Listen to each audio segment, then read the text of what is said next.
Iyon, kasama kayo sa Guys, nandito tayo ngayon dahil meron na tayong bagong uniform. Oh yes, syempre isa sa mga pangarap talaga namin talaga ito na magkaroon ng magandang uniform. Actually, ang daming beses kong gumawa ng mga layouts para sa aming mga uniform. Medyo masakit lang siya sa bangs nga mga B dahil nga alam niyo naman marami ang company ng JLEX. Ayan, and praise the Lord.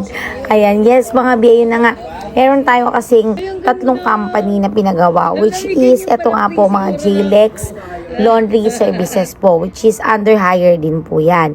And then, ayun nga mga biko, mapapansin nyo itong hawak ni ko, Alexa Scent by JLEX Collection, yung brand ng ating sinusupply sa mga branches ng laundry dito sa Pilipinas. At, syempre, meron din tayong Whiff and Puff. Yun yung pangalawa natin na brand under JLEX Collection pa rin ang gumawa.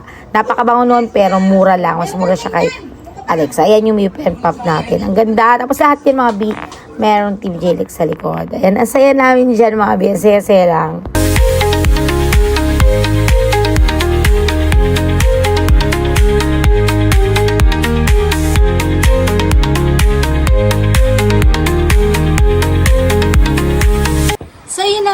Nakita nyo naman ang aming excitement nung na-receive na namin itong aming mga uniform. Pero ipapakita ko sa inyo kasi nung una, medyo alinlangan ako kasi hindi na ako nagpa-legit check sa kanila. Pero dito na kayo magpagawa. This is not sponsored mga B, pero grabe, quality na quality yung ginawa nila. So, nagpagawa ako ng tatlong uniform kasi tatlong company ito. Which is this one, na may long sleeve. Ito yung hire by JLEX. Ayan, JLEX Laundry Services. So, dahil nga nag-i-install po kami mga B, ito yon. Ayan, ang ganda. Then, lahat ito merong Team JLEX sa likod. Ayan, ayan, parang ganito. May Team JLEX siya sa likod. So, explain ko lang sa inyo. Ito yung namin, regular uniform sa hire namin. Tapos, nandito yung logo po namin. And then, sa mga technician namin, nagpagawa na rin ako ng ganito. Long sleeve po ito. Ang ganda. Sobrang ganda. Hindi ko ina-expect na ganito kaganda yung kalalabasan ng gawa nila. Again, hindi po ito sponsor. Ayan. Kasi tingnan nyo, number 1 yung tela. Kaya pala, nung tumatawad ako, sabi nila, wala silang budget para dun sa mga mumurahin. Which is true. Kasi tingnan nyo mga B, ang ganda ng tela. Oh. Makapal yung tela, pero ang lamig niya sa katawan. Ang ganda niya. Ayun, malamig siya sa katawan. Tapos, kung medyo maluwag siya sa'yo, parang mag-fit pa rin. Ayan, medyo magulo tong ko ha. So, ayan. Tapos yung pictures, yung detailed, napakaganda.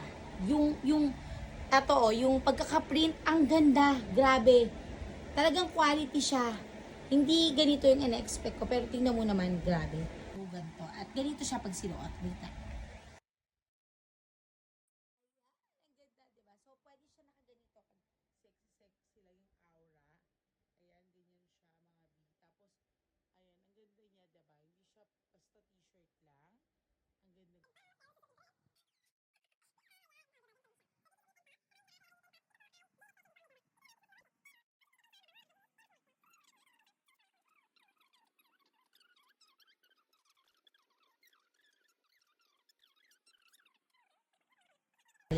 Ayan, isa na naman tong natupad na pangarap natin. Nakakatuwa mga B kasi, ayan nga, from pangarap, tapos nimulan, tapos nagkaroon na tayo ng mga tao unti-unti, nagkaroon na tayo ng office, nagkaroon na tayo ng pwesto or planta, mini planta kung saan tayo gumagawa, and office para sa mga nagsasign ng contract, nagda-down sa mga gustong magpa-install ng mga laundry business. Ayan, doon natin ginagawa yung sa office natin.